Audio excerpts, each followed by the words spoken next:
The merchant vessel drifted through the debris field, like a scavenger picking through bones. Captain Marcus Cole had seen many things in his 40 years of hauling cargo across the outer sectors. But nothing prepared him for what waited in the wreckage of the Velcrin warship. The battle had been brief and brutal. The Velcrin Empire had clashed with the Thornid Collective over mining rights, leaving both fleets shattered. Marcus guided his ship through twisted metal and frozen corpses, searching for anything valuable enough to justify the fuel costs. His scanner pinged near what remained of an escape pod. Inside, he found her. She was small, perhaps 3 standard years old by human reckoning. Her skin bore the silver patterns of Velcrin nobility, and her eyes held that distinctive violet hue that marked the royal bloodline. She clutched a torn banner bearing the imperial seal and shivered in the cold vacuum suit that was far too large for her tiny frame. Marcus knew the laws. The Velcrin Empire executed deserters and abandoned royalty alike. Taking her meant becoming an enemy of one of the most powerful civilizations in known space. Leaving her meant letting a child die alone in the void. He gathered her into his arms and carried her aboard. The girl did not speak for 3 months. Marcus learned her name from the identification chip embedded in her suit. Kira Vel Throne, 3rd daughter of the Crimson Dynasty, heir to 17 worlds. The Empire had declared her entire family dead after the battle. Traitors, they called them, for losing against a lesser species. Marcus did what any decent human would do. He fed her. He taught her. He gave her a home. The cargo hauler became her classroom and playground. Marcus showed her how to read star charts and calculate jump coordinates. He taught her about human history, about Earth and its long struggle to reach the stars. He told her stories of heroes and villains, of people who stood up when standing was hard. Kira absorbed everything with the fierce intelligence of her bloodline. But more than that, she absorbed something the Velcrin had never taught her. She learned compassion from watching Marcus share his rations with refugees. She learned courage from seeing him stand between pirates and defenseless colonists. She learned that strength was not just about conquest, but about protecting those who could not protect themselves. The years passed like ships through jump gates, quick and transformative. Kira grew tall and capable. The frightened cub became a young woman who could outfly most pilots and outthink most strategists. But the galaxy had not forgotten her. The Velcrin Empire had expanded aggressively, consuming 12 new species and adding 400 worlds to their domain. Their method was always the same: conquer, subjugate, extract resources, move on. They left broken civilizations in their wake, species reduced to labor forces, cultures erased like chalk from slate. Marcus grew old. His hair turned white. His hands grew less steady on the controls. On his final voyage, he made Kira promise him something. "The galaxy needs people who remember kindness," he said, his voice weak but certain. "It needs people who were shown mercy and chose to show it to others. You were born to rule, Kira. So rule. But rule the way I tried to teach you." He died as they reached port, his head resting against the viewport, looking out at the stars he loved. Kira buried him according to human custom, on a small green world where flowers grew wild. Then she disappeared. The whispers started in the slave markets of the Thornid Collective. Someone was buying contracts and setting captives free. The rumors spread to the mining colonies, where Velcrin overseers worked entire species to death. Workers vanished in the night, found later on free worlds with enough credits to start new lives. Liberation cells began forming on conquered planets.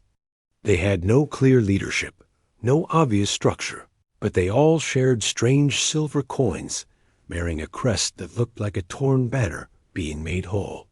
When Velcrin garrison commanders tried to crush these cells, they found themselves outmaneuvered by someone who understood every aspect of Velcrin military doctrine. The Free Worlds Coalition formed slowly, world by world. Former slaves became soldiers. Conquered species remembered their warrior traditions. And at the center of it all, coordinating through encrypted channels and hidden bases, was a figure known only as the Silver Commander. The Velcrin Empire finally took notice when an entire sector, fleet, disappeared near the Kilos cluster. They sent investigators and found only wreckage and a message broadcast on all frequencies. The voice was female, cultured, speaking perfect High Velcrin. To those who value honor over cruelty, justice over conquest, there is a place for you among the free. To those who persist in tyranny, know that your empire was built on the suffering of countless beings. That empire will fall. Admiral Roskvel Storm commanded the punitive fleet sent to crush the rebellion. He was Old Guard Velcrin, a veteran of 200 battles. He brought 16 dreadnoughts and 400 support ships to the Kilos cluster. Enough firepower to sterilize a dozen worlds. The battle lasted 6 hours.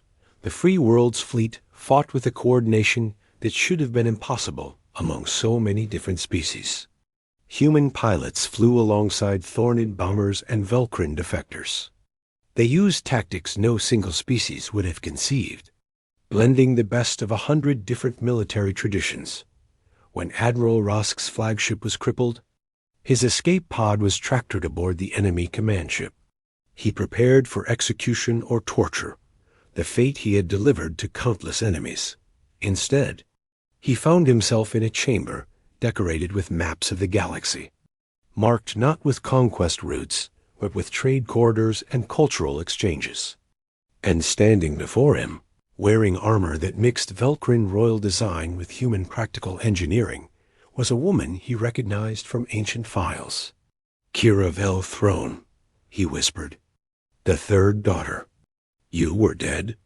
I was, she said. The girl who believed in the Empire died in that debris field. A human found her and taught her something better. She offered him water, a gesture of respect between equals. Rask took it with trembling hands. Your fleet has lost, Kira continued, but your people have not. The Empire treated you as expendable. I offer you a choice. Return to your masters and report your failure, or join us in building something worth believing in. Admiral Rask made his choice.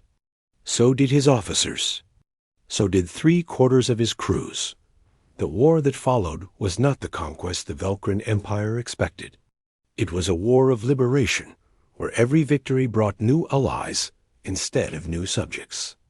The Free Worlds Coalition grew from dozens of planets to hundreds, then thousands. They did not enslave their enemies. They offered them citizenship, equal voice, equal rights. The Velcrin nobles could not understand why their forces kept defecting. They could not grasp why conquered species fought so fiercely for the coalition. They had built an empire on fear and found themselves facing an alliance built on hope 20 years after Marcus Cole pulled a freezing child from a wrecked escape pod. Kiravel Throne stood in the Grand Assembly of the Thousand Worlds. Representatives from 1,000 different species filled the massive chamber, each with an equal vote in the new government they were building together. They had argued for weeks about what to call their leader. Some wanted president, others chancellor, still others preferred traditional titles from their own cultures. In the end, they compromised on a Velcrin word that Kira had redefined through her actions. Empress. Not Empress as in dictator, but as in protector. Not ruler of subjugated masses, but guardian of free peoples. The title came with strict limits, constitutional checks, and the certain knowledge that it could be revoked by the very people it served. Kira accepted the role wearing a uniform that bore symbols from 100 worlds.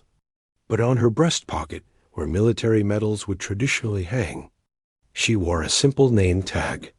It read, Cole, in Earth Standard script, the name of the merchant captain who taught her that real strength meant lifting others up. Her first official act as Empress was to establish the Marcus Cole Memorial Fund, dedicated to helping refugees and orphans across the 1,000 worlds. Her second was to open diplomatic relations with Earth and the human colonies, inviting them to join the coalition as full partners. The old Valkyrian Empire still existed in the core sectors, diminished but defiant. They called her a traitor to her blood. They swore they would reclaim their lost glory. Kira did not fear them. She had learned from humanity that the arc of history bent toward justice, but only when people of conscience chose to bend it. She had been a forsaken cub, left to die in the cold dark between stars. A human had saved her, not because it was profitable or strategic, but because it was right. Now, she ruled 1,000 worlds with that same simple principle as her guide. And every day, she looked up at the stars and remembered the old merchant captain who proved that kindness was not weakness, that mercy was not foolishness, and that a single act of compassion could change the fate of galaxies. The galaxy had learned an important lesson. Humans were not the strongest species, not the smartest, not the most advanced. But when they found something worth protecting, they would move heaven and stars to keep it safe. And anyone they took under their protection learned to do the same. That was the real power that built the 1,000 worlds. Not weapons or fleets or ancient noble blood, but the revolutionary idea that every being deserved dignity, every voice deserved to be heard, and